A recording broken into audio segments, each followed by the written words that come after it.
Hello everyone, मेरा नाम है राहुल और आप देख रहे हैं साहित्य परिवार। साहित्य परिवार में आप सभी का स्वागत है।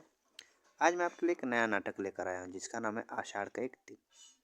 जैसा कि आपको पता है कि आषाढ़ का एक दिन नाटक हमारे सिलेबस में लगी हुई है, तो इसीलिए इसको पढ़ना बहुत ही ज़्यादा ज़रूरी हो जाता है। तो हम लोग नाटक को शुरू करते हैं। देखिए, कोई भी नाटक पढ़ने से पहले उस नाटक के प्रकाशन वर्ष और उस नाटक के नाटककार के बारे में हम लोग को देखना होता है। मतलब उस नाटक के नाटककार कौन है ये जानना जरूरी है और उस नाटक का प्रकाशन वर्ष क्या है ये जानना जरूरी है। तो आषाढ़ के एक दिन इस नाटक का प्रकाशन वर्ष क्या 1958 है और इस नाटक के नाटककार कौन है मोहन राकेश है। इम्पोर्टेंट है ये दोनों।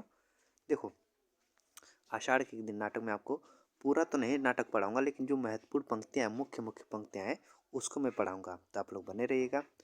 इसमें कितने पात्र है उसको बताऊंगा, कितने अंक है उसको मैं पढ़ाऊंगा, ठीक है ना। सब मैं बताऊंगा, तो आप लोग बने रहिएगा। तो चलिए हम लोग नाटक को शुरू करते हैं। देखिए, आषाढ़ के एक दिन नाटक किसका है? मोहन राकेश का है।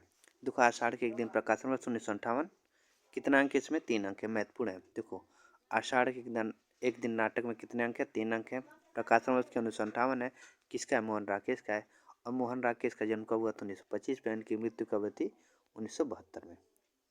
ठीक, सही है ना। आगे चलते हैं। देखिए, यहाँ पे पात्र में यहाँ पे कौन कौन सा? अंबिका। अंबिका कौन है?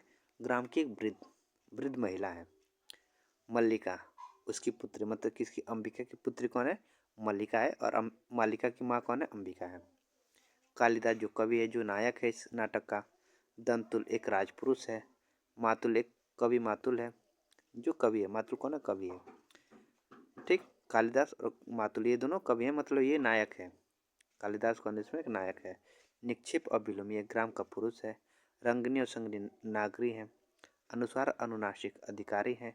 और प्रियंगु मजूरी एक राजकन्या है। ठीक, पूछ सकता है कि मातुल आषाढ़ के नाटक में क्या है? तो मातुल है एक कवि मातुल है।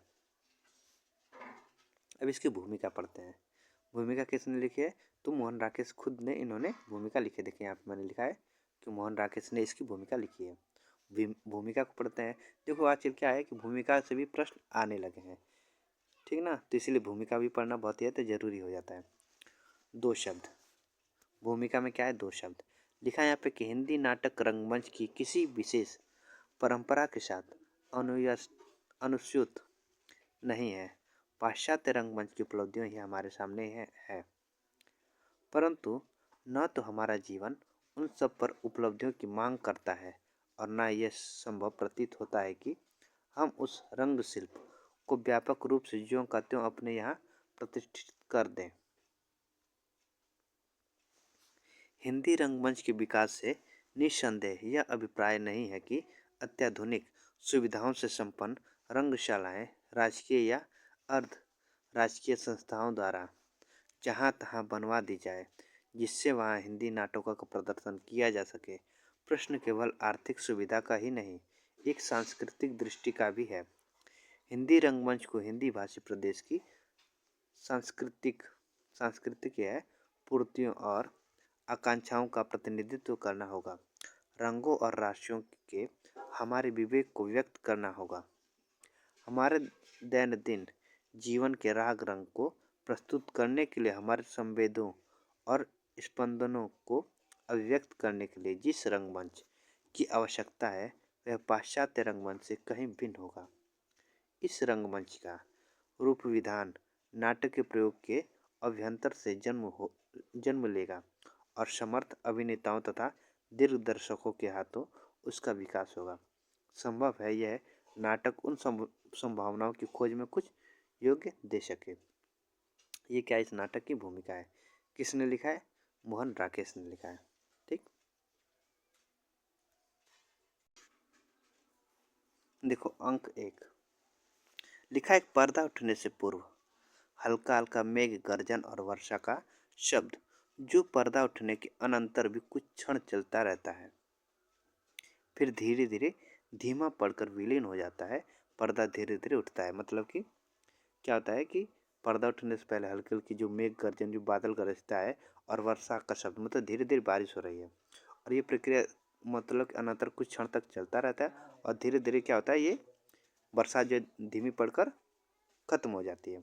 ठीक ना। उसके बाद पर्दा क्या उठता है। देखो इन पंक्ति को देकर पूछ सकता है कि यह पंक्ति इस पंक्ति से किस नाटक की शुरुआत होती है, ऐसे प्रश्न पूछ सकता है। अगर आपने नहीं पढ़ा है तो आप लोग ऐसे प्रश्नों को नहीं कर पाएंगे।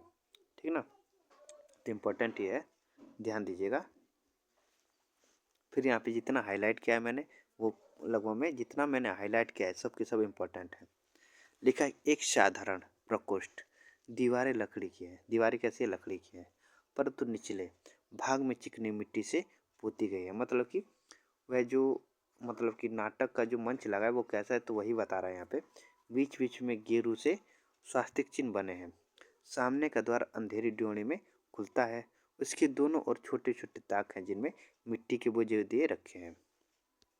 इम्पोर्टेंट है।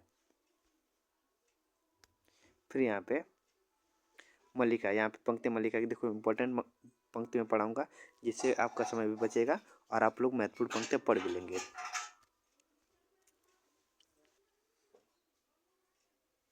लिखा है यहाँ पे आषाढ़ का पहला दिन और ऐसी वर्षा माँ। कौन कहती? मल्लिका। मल्लिका बोले कि आषाढ़ का पहला दिन और ऐसी वर्षा माँ, ऐसी धारासार वर्षा, दूर दूर तक की उपतकाएं भीग गईं और मैं भी तो देखो ना माँ कैसे भीग गई। मल्लिका बोली अपनी माँ से।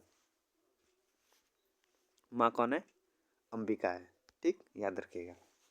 नील कमल की तरह कोमल और आर्द्र, वायु की तरह हल्का और स्वप्न की तरह चित्रमय, मैं चाहती थी उस अपने में भर लूं और आंखें मूंद लूं। कौन कहता है? ये मल्लिका की पंक्ति है। मैं जीवन में पहली बार समझ पाई कि क्यों कोई पर्वत शिखरों को सहलाती मेघ मालाओं में खो जाता है, क्यों किसी को अपने तन मन की अपेक्षा आकाश में बनते मिटते चित्रों का इतना मोह मोह रहता है। क्या बात है माँ, इस तरह चुप क्यों हो? किसकी पंक्ति? मल्लिका की पंक्ति। याद रखिएगा मल्लिका की पंक्ति है।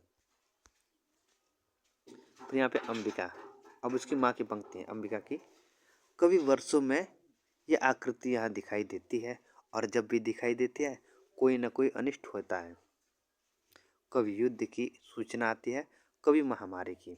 मतलब कि वो कहते हैं कि ये जो आकृति बनी हुई है इस समय, तो ये जो है आकृति कोई ना कोई अनिष्ट मतलब कि जब आकृति बनती है कोई ना कोई अनिष्ट होता है। और कभी युद्ध की सूचना आती है तो कभी महामारी की। पिछली महामारी में जब तुम्हारे पिता की मृत्यु हुई तभी मैंने ये आकृतियाँ यहाँ देखी थी। कौन कहता? अंबिका।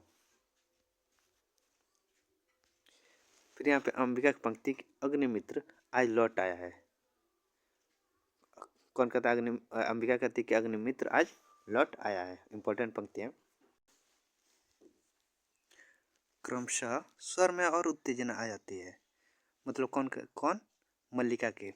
तुम जानती हो मैं विवाह नहीं करना चाहती, फिर उसके लिए प्रयत्न क्यों करती हो? तुम समझती हो मैं निरर्थ के प्रलाप करती हूँ। किसका किसकी पंक्ति है? ये मल्लिका की पंक्ति है।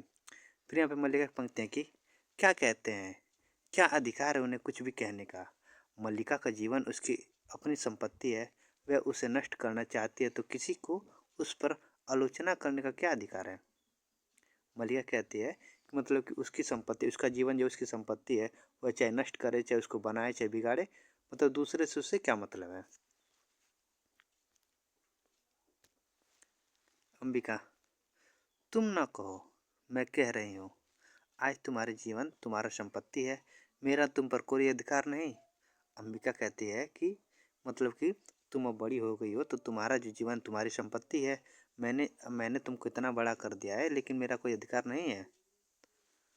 फिर यहाँ पर मल्लिका की पंक्ति है कि मैं जानती हूँ माँ, अपवाद होता है, तुम्हारे दुख की बात भी जानती हूँ, फिर भी मुझे अपराध का अनुभव नहीं होता। मैंने भावना में एक भावना का वर्ण किया है, मेरे लिए वह संबंध और संबंधों से बड़ा है। मैं वास्तव में अपनी भावना से प्रेम करती हूँ, जो पवित्र है, कोमल है, अनश्वर है। मल्लिका किससे कहती है? अंबिका से कहती है। अंबिका, तुम जिसे भावना कहती हो वह केवल छलना और आत्मप्रवचना है। भावना में भावना का वर्ण किया है। मैं पूछती हूँ भावना में भावना का वर्ण क्या होता है? उससे जीवन की आवश्यकताएं किस तरह पूरी होती है? भावना में भावना का वर्ण है। किसका? अंबिका की पंक्ति है। फिर यहाँ पे अंबिका की पंक्ति है कि माँ का जीवन भावना नहीं कर्म है। इंपॉर्टेंट लाइन है कि माँ का जीवन जो है भावना नहीं कर्म है। कालिदास की फिर यहाँ पंक्ति है कि शब्द और अर्थ राजपुरुष की संपत्ति है, जानकर आश्चर्य हुआ। कालिदास कहता है कि शब्द और अर्थ जो है वो राजपुरुष की संपत्ति है, ये जानकर मुझे क्या हुआ? आश्चर्य हुआ। फिर कालिदास की पंक्ति है कि यह हरिण शावक इस पार्वत्य भूमि की संपत्ति है, राजपुरुष और इसी पार्वत्य भूमि के निवासी हम इसके सजाती हैं। कौन कहता है? कालिदास कहता है। फिर यहाँ मलिया की पंक्ति है कि ठहरो राजपुरुष, हरिण शावक के लिए हट मत करो, तुम्हारे लिए प्रश्न अधिकार का है, उनके लिए संवेदना का। कालिदास निशस्त्र होते हुए भी तुम्हारे शस्त्र की चिंता नहीं करेंगे। मल्लिका कहती है किसे? दंतुल से। फिर यहाँ पे दंतुल है, कैसा जानता हूँ, उज्जैनी के राज्यसभा के प्रत्येक व्यक्ति ऋतु संहार के लेखक कवि कालिदास को जानता है। फिर यहाँ पे दंतुल का है कि सम्राट ने स्वयं ऋतु संहार पढ़ा और उसकी प्रशंसा की है, इसके इसीलिए आज उज्जैनी के राज्य ऋतु संहार के लेखक का सम्मान करना और उन्हें राजकवि का आसन देना चाहता है। आचार्य वरुरुचि इसी उद्देश्य से उज्जैनी से यहाँ आए हैं। फिर यहाँ पे मलिका पंक्ति है कि उस व्यक्ति को जिसे उसके निकट के लोगों ने आज तक समझने का प्रयत्न नहीं किया, जिसे घर में और घर से बाहर केवल लांछना और प्रताड़ना से ही मिली है, अब तो तुम विश्वास करती हो माँ कि मेरी भावना निरर्थक नहीं है।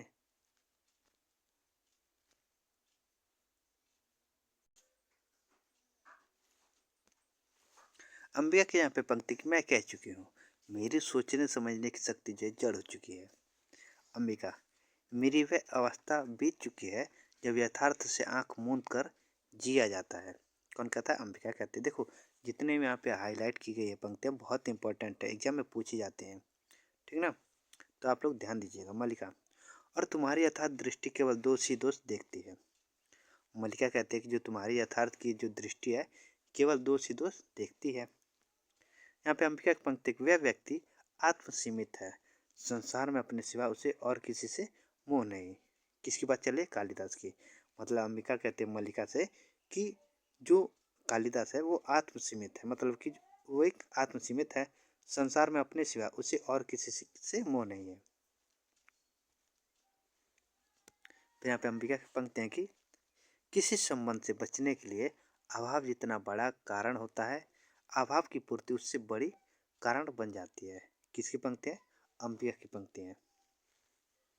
फिर यहाँ पे मातृ पंक्ति है कि दो रथ, रथवाह और चार अश्वारोही उनके साथ है, मैं तुमसे नहीं कहता था अंबिका कि हमारे प्रपितामह के एक दोहित्र का पुत्र गुप्त राज्य की ओर से शंको से युद्ध कर चुका है। किसकी पंक्ति? मातुल की। देखो मैं मतलब चाहूँगा तो पूरा नाटक पढ़ा दूंगा, लेकिन जैसे कि आपको पता है कि एग्जाम नज़दीक है तो इसीलिए मोस्ट इम्पोर्टेंट जो पंक्ति है उसी को मैं करा रहा हूँ, ठीक ना।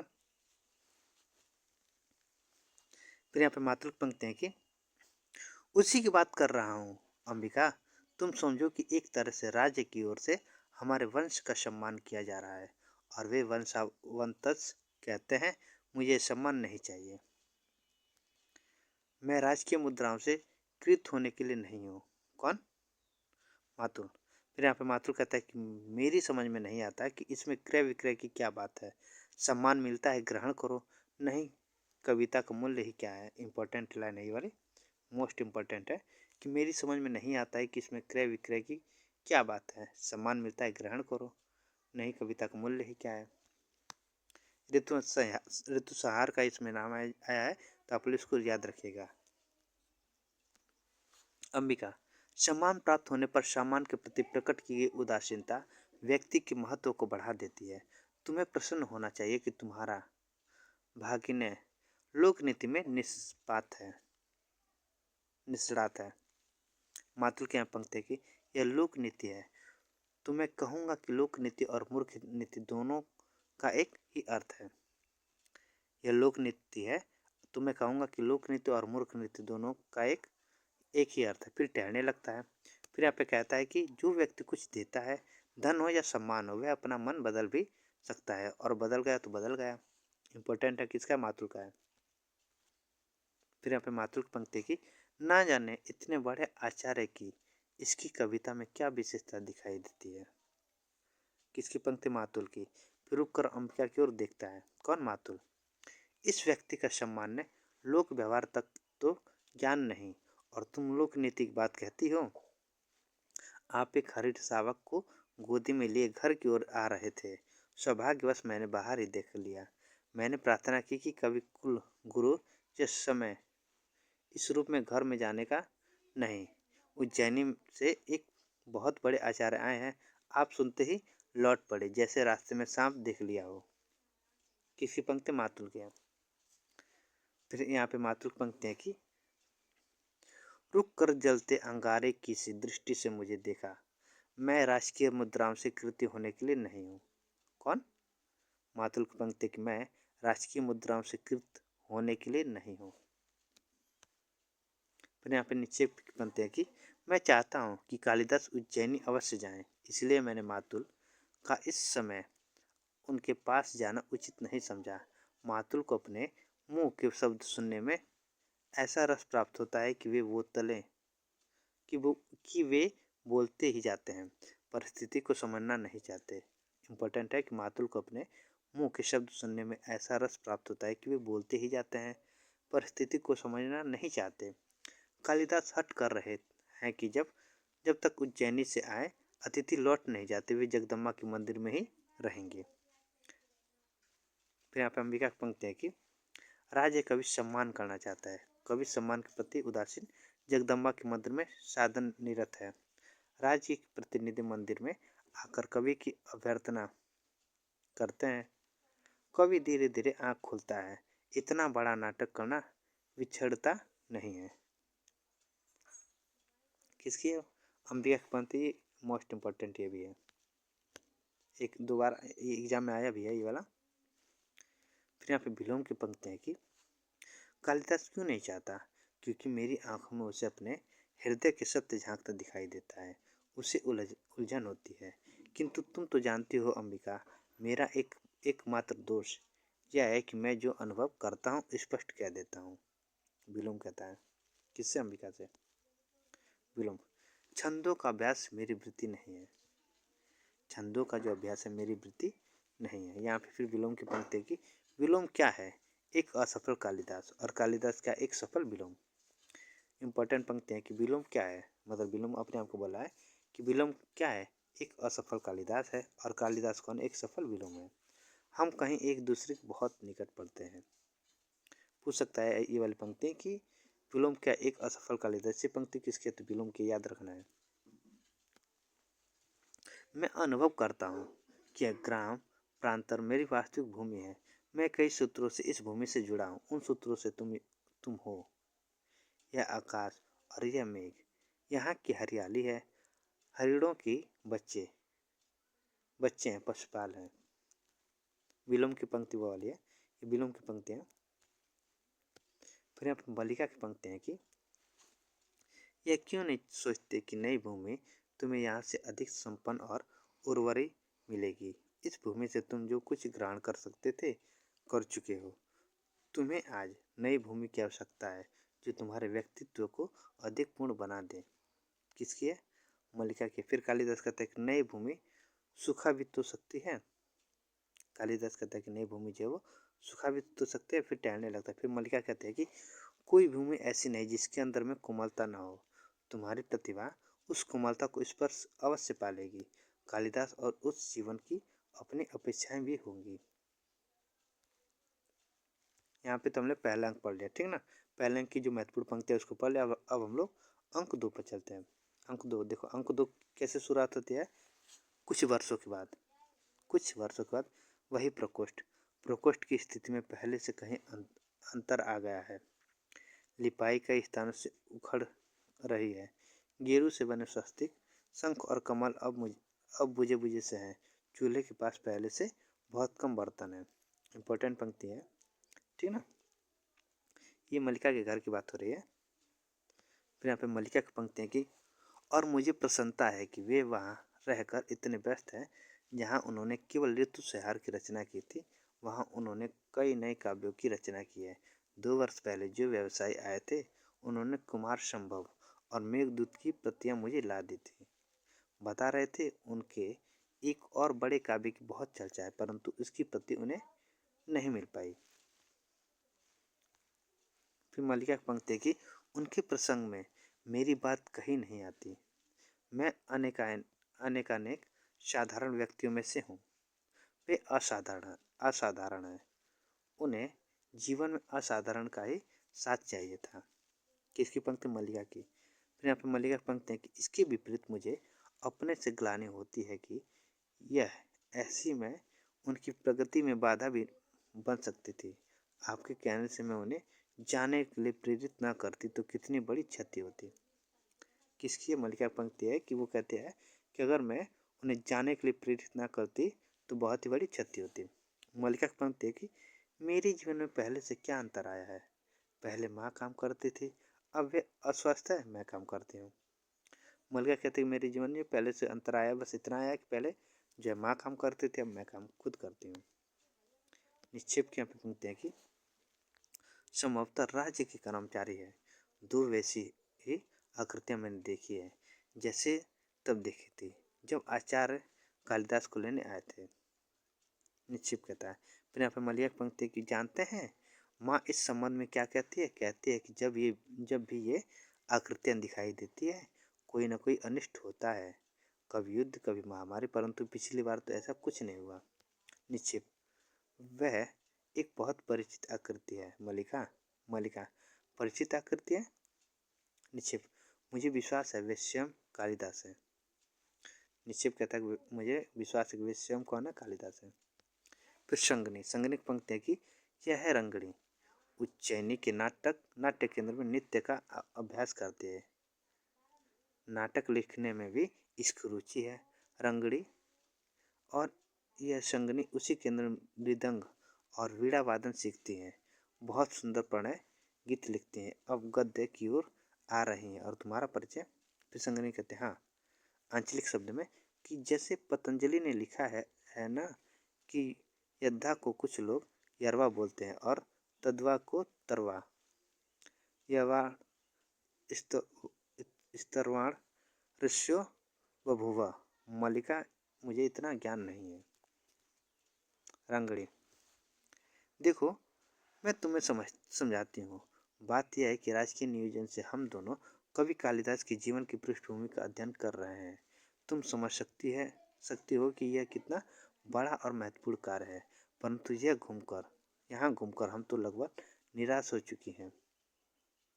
यहाँ कुछ सामग्री है ही नहीं। फिर यहाँ पे संगणक पंक्ति की, जैसे कालिदास ने कुमार संभव में लिखा कि भास्वंती रत्नानी महोत्सच, ये प्रकाश देने वाली औषधियाँ कौन सी है? फिर यहाँ मल्लिका पंक्ति है कि आज वर्षों के बाद तुम लौट कर आए हो। सोचती थी तुम आओगे तो उसी तरह मेघ घिरे होंगे, वैसा ही अंधेरा सा दिन होगा, वैसे एक बार वर्षा में भीगूंगी और तुमसे कहूंगी कि देखो मैंने तुम्हारी सब रचनाएं पढ़ी है। कुछ पृष्ठ हाथ में ले लेती है। उज्जैनी की ओर जाने वाले व्यवसायियों से कितना कितना कहकर मैंने तुम्हारी रचनाएं मंगवाई हैं। सोचती थी तुम्हें मेघदूत की पंक्तियां गा गा कर सुनाऊंगी। पर्वत शिखर से घंटा ध्वनियां गूंज उठेगी और मैं अपनी यह भेंट तुम्हारे हाथ में रख दूंगी। फिर मोड़े पर रखा ग्रंथ उठा लेती है। कहूंगी कि देखो ये तुम्हारी नई रचना के लिए ये कोरे पृष्ठ मैंने अपने हाथों से बनाकर सिए हैं। इन पर तुम जब जो भी लिखोगे उसमें मुझे अनुभव होगा कि मैं भी कहीं हूँ, मेरा भी कुछ है। किसकी पंक्ति? मल्लिका की पंक्ति। इन पर देखो मल्लिका की पंक्ति जितनी भी है यहाँ पे इम्पोर्टेंट ही है। फिर यहाँ पे अनुसार देवा मात्र गुप्त के अनुचरों का अभिवादन स्वीकार कीजिए। मल्लिका की पंक्ति है कि देव मात्रगुप्त कौन है? मल्लिका पूछते कि देव मात्रगुप्त कौन है? अनुसार ऋतु संहार, कुमार संभव, मेघदूत एवं रघुवंश के प्रणेता, कविंद्र राजनीति निष्णात आचार्य तथा कश्मीर के भावी शासक देव मातृगुप्त की राज महिषी गुप्त वंश द्विता परम विदुषी देवी प्रियंका मंजूरी आपके साक्षात्कार के लिए उत्सुक हैं और शीघ्र ही यहाँ आना चाहते हैं। हम उनके अनुचर आपको इसकी पूर्व सूचना देने के लिए उपस्थित हैं। मल्लिका, ऋतुसंहार और मेघदूत आदि की प्रेरणा तो कालिदास है और आप कह रहे हैं कि मतलब देवमातृगुप्त किसका यहाँ पे नाम लिया गया है? कालिदास का। ठीक ना, याद रखना है। यहाँ पे जो देवमातृगुप्त किसका यहाँ पे जिक्र किया गया है? कालिदास का। इंपॉर्टेंट लाइन है ये वाली। मतलब बताते हैं ना कि अनुसार देवमातृगुप्त के अनुचरों का अभिवादन स्वीकार कीजिए। तो मल्लिका पूछते कि देवमातृगुप्त कौन है? तो बताते हैं कि जैसे कि ऋतुसंहार हुए, कुमार संभव, मेघदूत, रघुवंश की प्रेरिता, कवि, राजनीति, मतलब कि इन रचना की जो रचयिता है वो देवमातृगुप्त है, अनुसार बताता है। तो फिर ये पूछता है कि ये मल्लिका पूछते कि ऋतुसंहार मेघदूत के जो प्रेरिता है वो तो कालिदास हैं, और आप कह रहे हैं कि फिर मातुल की यहाँ पे पंक्ति है कि वह इस सारे प्रदेश में सबसे सुशील, सबसे विनीत और सबसे भोली लड़की है। कौन कहता है? मातुल। फिर यहाँ पे मातुल कहता है कि असुविधा तो होगी, आप असुविधा को असुविधा ना माने यह दूसरी बात है, और वास्तव में कुलीनता कहती है इसी को है, कहते हैं इसी को है। बड़े कुल की विशेषता ही यह होती है कि फिर यहाँ पे मातुल पंक्ति है कि मातुल मातुल का शरीर लोहे का बना है, लोहे का आत्मश्लाघा नहीं करता, परंतु हमारे वंश में केवल प्रतिभा ही नहीं, शारीरिक शक्ति भी बहुत है। मैं पशुओं के पीछे दिन में 10-10 योजना घुमाऊँ 10-10 योजन घुमाऊँ। मैं कहता हूँ संसार में सबसे कठिन काम कोई है तो पशुपालन का है। किसकी? मातुल पंक्ति है। प्रियंगु मंजरी की पंक्ति है कि सचमुच वैसी ही हो जैसे मैंने कल्पना की थी। किससे? मल्लिका से कहते हैं प्रियंगु मंजरी की सचमुच वैसी ही हो जैसे मैंने कल्पना की थी। प्रियंगु मंजरी की सचमुच बहुत सुंदर हो, जानती हो अपरिचित होते हुए भी तुम मुझे अपरिचित नहीं लग रही। प्रियंगु की पंक्ति है कि आज इस भूमि का आकर्षण ही हमें यहाँ ले आया है, अन्यथा दूसरे मार्ग से जाने से हमें अधिक सुविधा थी।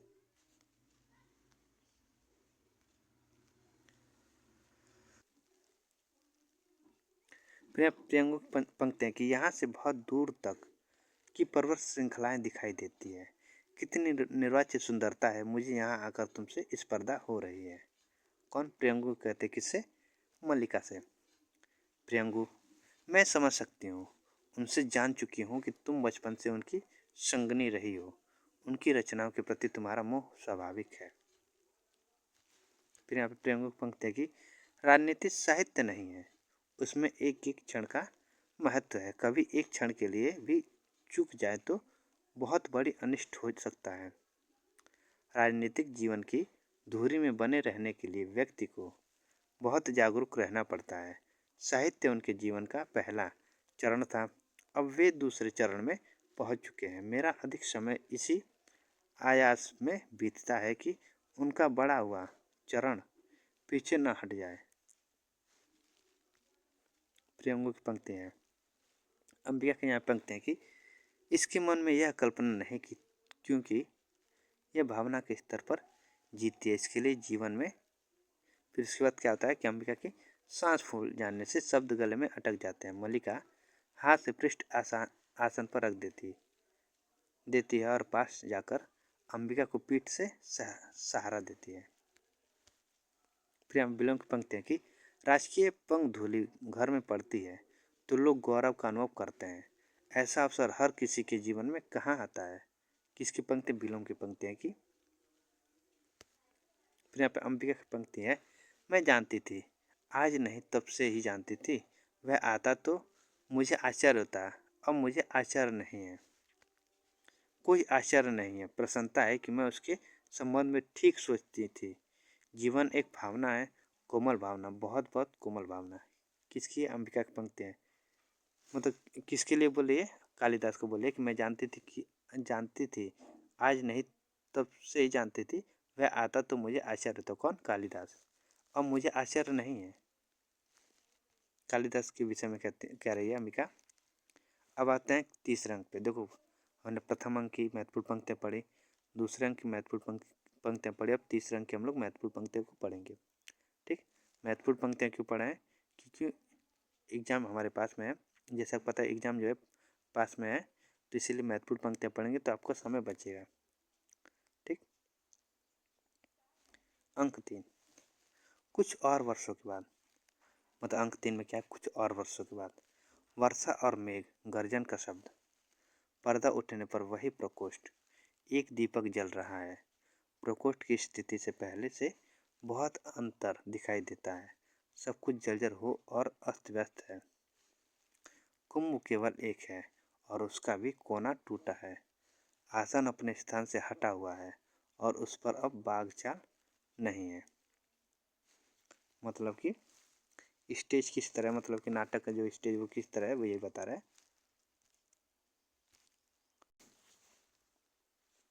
यहाँ पे मातृ पंक्ति है कि मुझसे कोई पूछे तो मैं कहूँगा कि राजप्रसाद में रहने से अधिक कष्टकर स्थिति संसार में हो ही नहीं सकती।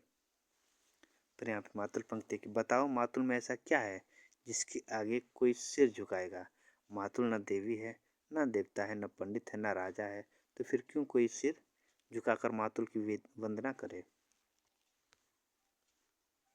फिर यहाँ पंक्ति है कि बिजली कौंधती है और मेघ गर्जन सुनाई देता है। वही आषाढ़ का दिन है, उसी तरह मेघ गरज रहा है, वैसे ही वर्षा हो रही है। वहीं मैं हूँ, उसी घर में हूँ, किंतु किसकी पंक्ति है? मल्लिका की। फिर यहाँ पे कालिदास की पंक्ति है कि क्योंकि मैं वह व्यक्ति नहीं हूँ जिसे तुम पहले पहचानती रही हो, दूसरा व्यक्ति हूँ। और सच कहूँ तो वह व्यक्ति हूँ जिसे मैं स्वयं नहीं पहचानता। तुम इस तरह जड़ सी क्यों खड़ी हो? मुझे देखकर बहुत आश्चर्य हुआ।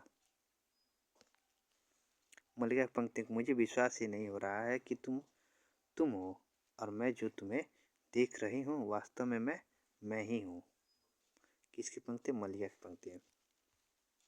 फिर यहाँ पे कालिदास की पंक्ति की, मैं नहीं सोचता था कि यह घर कभी मुझे अपरिचित भी लग सकता है।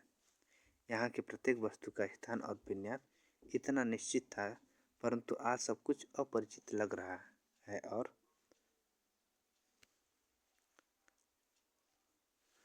तुम भी अपरिचित लग रही हो। इसलिए कहता हूँ कि संभव है दृश्य उतना नहीं बदला जितना मेरी दृष्टि बदल गई है। किसकी पंक्ति है? कालिदास की पंक्ति है। फिर यहाँ पे कालिदास कहता है कि बहुत दिन इधर उधर भटकने के बाद यहाँ आया हूँ, कश्मीर जाते हुए जिस कारण से नहीं आया था, आज उसी कारण से आया हूँ। कालिदास, हाँ, क्योंकि सत्ता और प्रभुता का मोह छूट गया है। आज मैं उस सब से मुक्त हूँ जो वर्षों से मुझे कसता रहा है। मैं केवल मातृगुप्त के कलेवर से मुक्त हुआ हूँ, जिससे पुनः कालिदास के कलेवर में जी सकूँ। फिर यहाँ पे कालिदास कहता है कि मैं नहीं जानता था कि अभाव और भर्त्सना का जीवन व्यतीत करने के बाद प्रतिष्ठा और सम्मान के वातावरण में जाकर मैं कैसे अनुभव करूँगा। संभवतः उसमें कहीं उन सबसे प्रतिशोध लेने की भावना भी थी जिन्होंने जब जब मेरी वर्तसना की थी, मेरा उपहास उड़ाया था। किसकी पंक्ति? कालिदास की पंक्ति है। फिर यहाँ पे कालिदास की पंक्ति है कि मैं तब तुमसे मिलने के लिए नहीं आया क्योंकि भय था तुम्हारी आंखें मेरे अस्थिर मन को और अस्थिर कर देगी। मैं इससे बचना चाहता था, उसका कुछ भी परिणाम हो सकता था। मैं जानता था तुम पर उसका क्या प्रक्रिया होगी, दूसरे तुमसे क्या कहेंगे, फिर भी उस संबंध में निश्चिंत था कि तुम्हारे मन में कोई वैसा भाव नहीं आएगा। और मैं यह आशा लिए हुए चला गया कि एक कल ऐसा आएगा जब मैं तुमसे यह सब कह सकूँगा और तुम्हें अपने मन के द्वंद्व का विश्वास दिला सकूँगा। यह नहीं सोचा कि द्वंद्व एक ही व्यक्ति एक सीमित नहीं होता, परिवर्तन एक ही दिशा को व्याप्त नहीं करता। इसलिए आज यहाँ आकर बहुत व्यर्थता को बोध हो रहा है। किसकी पंक्ति है? कालिदास की। फिर यहाँ पे लिखता है, यहाँ कालिदास की पंक्ति की, कुमार संभव की पृष्ठभूमि यह हिमालय है और तपस्विनी उमा तुम हो। मेघदूत के यक्ष की पीड़ा मेरी पीड़ा है, अविरल विमर्दिता या चिड़ा तुम हो। यद्यपि मैंने स्वयं यहाँ होने और तुम्हें नगर में देखने की कल्पना की थी। अभिज्ञान शकुंतला में शकुंतला के रूप में तुम ही मेरी सामने थी। मैंने जब जब लिखने का प्रयत्न किया, तुम्हारे और अपने जीवन के इतिहास को फिर दोहराया। मतलब कि जितनी भी रचनाएं लिखी है, कालिदास बता रहे जितनी भी रचना मैंने लिखी है उसमें मतलब मैंने तुम्हारा ही जिक्र किया। किसका? मल्लिका का। तुम्हारा और अपना जिक्र किया है। रघुवंश में अज का विलाप मेरी ही वेदना की अभिव्यक्ति है। और फिर डैश डैश है। और फिर मल्लिका, मेरे पास तुम्हारी सब रचनाएं हैं। रघुवंश और शकुंतलम की प्रतियां कुछ ही मास पहले मुझे मिल पाई हैं। फिर यहाँ पे कालिदास की पंक्ति है कि यह कौन सी रचना है, ये तो केवल कोरे पृष्ठ हैं। मल्लिका की यहाँ पंक्ति है कि ये पन्ने अपने हाथों से बनाकर सिए थे। सोचा था तुम राजधानी से आओगे तो तुम्हें यह भेंट दूंगी। कहूंगी कि इन पृष्ठों पर अपने सबसे बड़े महाकाव्य की रचना करना, परंतु उस बार तुम आकर भी नहीं आए और यह भेंट यहीं पड़ी रही। अब तो ये पन्ने टूटने भी लगे हैं और मुझे कहते संकोच होता है कि ये तुम्हारी रचना के लिए है। फिर यहाँ पे कालिदास की पंक्ति है कि स्थान स्थान पर इन पर पानी की बूंदें पड़ी है, जो निस्संदेह वर्षा की बूंदें नहीं है। लगता है तुमने अपनी आंखों से इन कोरे पृष्ठ पर बहुत कुछ लिखा है। और आंखों से ही नहीं, स्थान स्थान पर ये पृष्ठ श्वेत कणों से मैले हुए हैं। स्थान स्थान पर फूलों की सूखी पत्तियां ने अपने रंग इन पर छोड़ दिए हैं। कोई स्थानों पर तुम्हारे नखों ने इन्हें छीला है, तुम्हारे दांतों ने इन्हें काटा है। और इसके अतिरिक्त ये ग्रीष्म की धूप के हल्के गहरे रंग, हेमंत की पत्र धूलि और इस घर की रसलीन ये पृष्ठ अब कोरे कहाँ हैं मल्लिका? इन पर एक महाकाव्य की रचना हो चुकी है, अनंत स्वर्गों के एक महाकाव्य की। किसकी पंक्तियां? कालिदास की पंक्तियां। फिर यहाँ पे विलोम की पंक्तियां की कहोगे कितनी आकस्मिक बात है कि तब भी मुझसे इसी घर में भेंट हुई थी और आज भी यहीं हुई है। परंतु सच मानो यह आकस्मिक बात नहीं है, तुम जब भी आते हमारी भेंट यहीं होती है।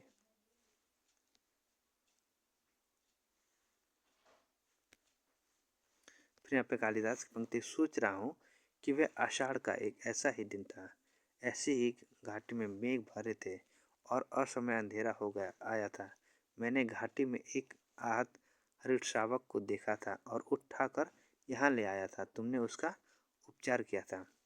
कालिदास, सोच रहा हूँ कि उपकाओं का विस्तार वही है, पर्वत शिखर की ओर जाने वाला मार्ग भी वही है, वायु में वैसी ही नमी है, वातावरण की ध्वनियाँ भी वैसी ही हैं। फिर कालिदास की पंक्ति की मैं अत से आरंभ करना चाहता हूँ। यह संभवतः इच्छा का समय के साथ द्वंद्व था, परंतु देख रहा हूँ कि समय अधिक। फिर डैश। फिर यहाँ पे कालिदास की पंक्ति है कि क्योंकि वह प्रतीक्षा नहीं करता, बिजली चमकती है और मेघ गर्जन सुनाई देता है। कालिदास एक बार चारों ओर देखता है, फिर झरोखे के पास चला जाता है। वर्षा पड़ने लगती है। वह झरोखे के पास आकर ग्रंथ को एक बार फिर उठाकर देखता है और रख देता है। फिर एक दृष्टि अंदर की ओर डालकर ड्योढ़ी में चला जाता है। क्षण भर सोचता है, वहाँ रुका रहता है, फिर बाहर से दोनों की ओर मिला देता है। वर्षा और मेघ गर्जन का शब्द बढ़ जाता है। कुछ क्षणों के बाद मल्लिका बच्ची को वक्ष से सटाए अंदर आती है और कालिदास को न देखकर दौड़ती दौड़ती सी झरोखे के पास चली जाती है।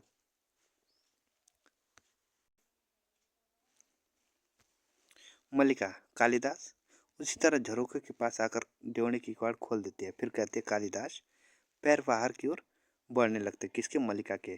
परंतु बच्ची को बाहों में देखकर जैसे वहीं जकड़ जाती है। फिर टूटी सी आकर आसन पर बैठ जाती है और बच्ची को और साथ सटाकर रोती हुई उसे चूमने लगती है। बिजली बार बार चमकती है और मेघ गर्जन सुनाई देता रहता है। ठीक, ये था नाटक। अब देखते हैं कि बच्चन सिंह ने इस नाटक के बारे में क्या कहा था। बच्चन सिंह ने लिखा है कि कालिदास और मल्लिका की रोमांटिकता के विरुद्ध अंबिका विलोम और मातुल को खड़ा किया गया, जो अपने विक्षोभ, व्यंग, कटुक्तियों से कालिदास को ट्रेजिक बना देते हैं।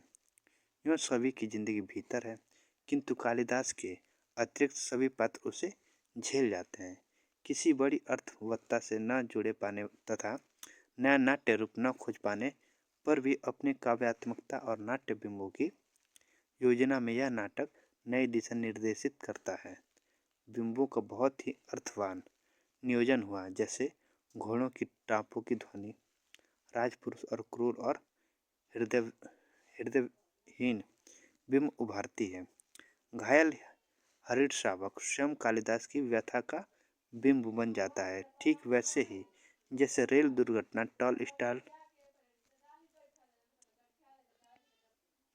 टॉलस्टॉय की अन्ना करेनिना की ट्रेजेडी का करुण बिंब प्रस्तुत कर देती है। मेघों के बिंब मन स्थितियों से जुड़कर उन्हें मूर्त कर देती है। तन मन का भिगो देने वाले मेघ अपने गर्जन तर्जन में तरल कोमल स्मृतियों को उकेर देने वाले मेघ। कोई चाहे तो इसे मेघ बिंबों का नाटक भी कह सकता है। इंपॉर्टेंट है, कोई चाहे तो इसे मेघ बिंबों का नाटक भी कह सकता है। किसने कहा है? बच्चन सिंह ने कहा है। तो ये था नाटक तो ये था आज का नाटक आषाढ़ का एक दिन। अगर आप लोग को अच्छा लगा तो प्लीज़ आप लोग लाइक करेगा, सब्सक्राइब करेगा। मैं ऐसे और आपको नाटक लेकर आता रहूँगा जो आपको एग्जाम के लिए बहुत ज़्यादा महत्वपूर्ण रहेगा। ठीक,